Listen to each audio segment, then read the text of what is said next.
Episode 15 की शुरुआत में हम देखते हैं कि दोंगजिन की मॉम बहुत ही गुस्से में है क्योंकि दोंगजिन सिमू के घर का बिल उन्हें लौटाने जा रहा है और वो घर छोड़कर जाने लगती है। पर तभी उन्हें रियलाइज होता है, वो थोड़ी गिल्टी फील करती है और घर की सफाई वो करने लगती है। उधर दोंगजिन ने सिमू की बातें सुन ली थी। सिमू अपनी मॉम को कह रही थी कि वो घर वापस नहीं लेंगी। दोंगजिन ये सारी बातें सुन लेता है। वो सिमू को उनका घर का बिल देने लगता है, पर सिमू वो लेने से मना कर देती है। अब दोंगजिन कहता है, मैंने भी सुना तुमने अपने मॉम से कहा तुम मुझे खुश देखना चाहती हो, तो ये तभी होगा जब तुम अपने पुराने घर में वापस शिफ्ट हो जाओ। सिमू को अब लेना पड़ता है। दोंगजिन सिमू को घर छोड़ने जाता है। दोंगजिन उसे बताता है कि मैंने कुछ दिनों की छुट्टी ली है, तुम्हारे घर को किसी कस्टमर ने खरीद लिया था, मैं जल्दी उनसे बात कर लूंगा, तुम बस तैयारी करो वहाँ शिफ्ट होने का। सिमू पूछती है कि आखिर तुमने छुट्टी क्यों ली। दोंगजिन कहता है, बस मैं बहुत ही ज्यादा काम कर रहा था, मेरा मन कर रहा था छुट्टी करने का। सिमू कहती है, इतने टाइम में मैंने अपना हॉबी ढूंढ लिया है, वर्क करना मेरी एक हॉबी बन चुकी है। ये मुझे अच्छा इसलिए लगता है क्योंकि वर्क करते समय हम बहुत कुछ सोचते हैं और वो बहुत जल्दी भूल भी जाते हैं और दौड़ते हुए मेरी सांस फूलने लगती है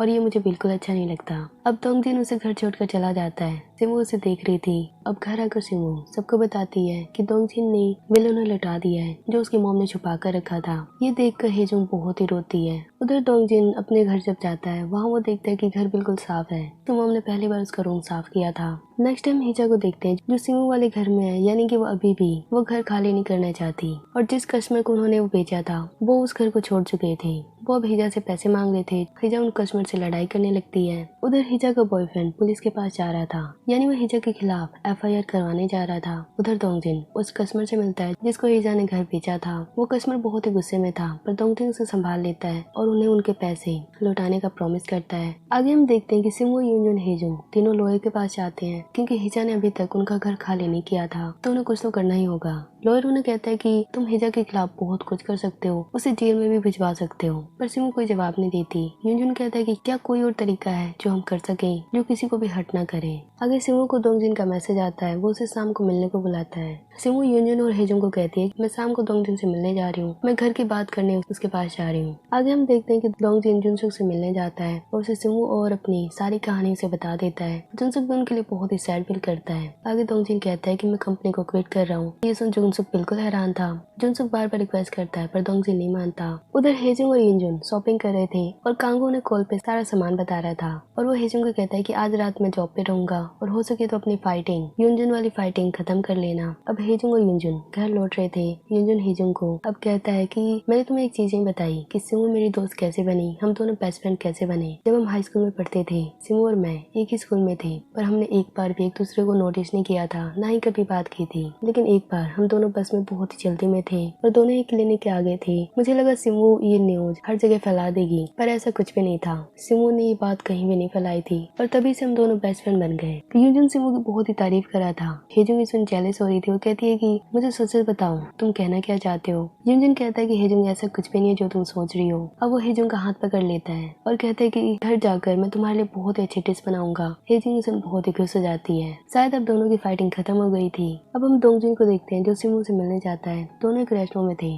सिमू कहती है कि मैं इस जगह को बहुत ही मिस करूंगी। दोंगजिन कहता है मैं भी मिस करूंगा क्योंकि दोनों ही दूसरी जगह शिफ्ट हो रहे हैं। दोंगजिन ने कंपनी क्विट कर दी है, वो भी कहीं जाने वाला है और सिमू भी दूसरे घर शिफ्ट हो रही है। आगे सिमू हिजा के बारे में बात करती है। दोंगजिन कहता है चिंता मत करो, मैं अपनी मॉम को संभाल लूंगा, लॉयर से भी बात कर लूंगा। सिमू सुन कहती है कि मुझे पता था जब मैं तुमसे मिलूंगी तुम सब कुछ हैंडल खुद ही कर लोगी। दोंगजिन कहता है ऐसा कुछ नहीं है, वैसे ये सब तो बहाना था, मैं तुम्हें देखना चाहता था, तुमसे बात करना चाहता था। ये सुनकर सिमू की आंखों में आंसू आ जाते हैं। वो दोंगजिन से आई कांटेक्ट नहीं करती है। दोनों की आंखों में आंसू थे। अब नेक्स्ट टाइम देखते हैं कि हिजा सिमू के घर में है, यानी कि उनके पुराने वाले घर में। वो अभी तक वहाँ से हटी नहीं है। तभी वहाँ सिमू की मोम उससे मिलने आती है। हिजा सोचती है कि वो उससे फाइटिंग करेगी, पर सिमू की मोम कहती है कि नहीं, मैं बस शांति से बात करना चाहती हूँ। अब सिमू की मोम हिजा को वार्निंग देती है कि चुपचाप इस घर से निकल जाओ, मैं तुम्हें जेल में नहीं देखना चाहती, ना ही कोर्ट के चक्कर लगाते हुए देखना चाहती हूँ, मैं बस दोंगजिन के कारण तुम्हें माफ कर रही हूँ। हिजा सुन अभी भी गुस्से में थी। वो कहती है मैं यहाँ से बिल्कुल नहीं जाने वाली। तभी हम देखते हैं कि दोंगजिन भी अपने मोम से मिलने आया था, पर सिमू की मोम को देखते ही वो उन्हें थैंक्स कहता है। सिमू की मोम कहती है कि थैंक्स तो मुझे कहना चाहिए। उधर हिजा को हम देखते हैं, उसे पुलिस स्टेशन से कॉल आता है क्योंकि उसके बॉयफ्रेंड ने उसके खिलाफ एफआईआर कर दी है। हिजा ये सुन बिल्कुल डर चुकी थी क्योंकि अब उसे पुलिस बुला रहे थे। आगे सिमू की मोम सारे बच्चों से बात करती है। वो सबसे कहती है कि हिजा के ऊपर कोई भी लीगल एक्शन नहीं करना है, मैंने दोंगजिन से बात कर ली है, उसने कहा वो अपने मोम को खुद ही हैंडल कर लेगा। और वैसे भी मैं तुम सबको कोर्ट हाउस में नहीं देखना चाहती, मैं दुनिया को नहीं बताना चाहती कि तुम्हारे फादर का किसी से अफेयर था। अब सिमू घर से बाहर जाती है, वो दोंगजिन से मिलना चाहती थी, वो उसे कॉल करती है पर दोंगजिन कॉल नहीं उठाता क्योंकि हुजा भी उसके घर पे थी। वो सिमू को मैसेज करता है अभी मुझे मॉम को संभालना है। अब दोंगजिन अपनी मॉम से कहता है कि जो भी पुलिस का काम है हम कल दोनों साथ में जाकर कर लेंगे। हिजा बहुत ही परेशान थी, वो गिल्टी फील कर रही थी, दोंगजिन से माफी भी मांग रही थी। वो कहती है कि मैं बस एक नॉर्मल लाइफ, एक अच्छी लाइफ जीना चाहती हूँ। दोंगजिन कहता है मॉम वो अभी भी हो सकता है, आप अभी भी अच्छी लाइफ जी सकते हो। नेक्स्ट टाइम देखते हैं कि जुनसुक मिन्यूंग साथ में है। जुनसुक मिन्यूंग को अपनी कंपनी में पार्टनरशिप का ऑफर देता है पर मिन्यूंग काम नहीं करना चाहती थी। वो कहती है कि तुम मेरा पास्ट तो जानते ही हो ना, मैंने दोंगजिन को तुम्हें कितना नुकसान पहुंचाया है। जुनसुक कहता है पास्ट को छोड़ दो, तुम उन सब के लिए बहुत ही गिल्टी हो, मैं ये जानता हूँ। मिन्यूंग इससे बहुत इम्प्रेस थी। जुनसुक कहता है कि दोंगजिन के बारे में चिंता मत करो, मुझे उम्मीद है वो जल्दी ही दोबारा हमारी कंपनी को ज्वाइन कर लेगा।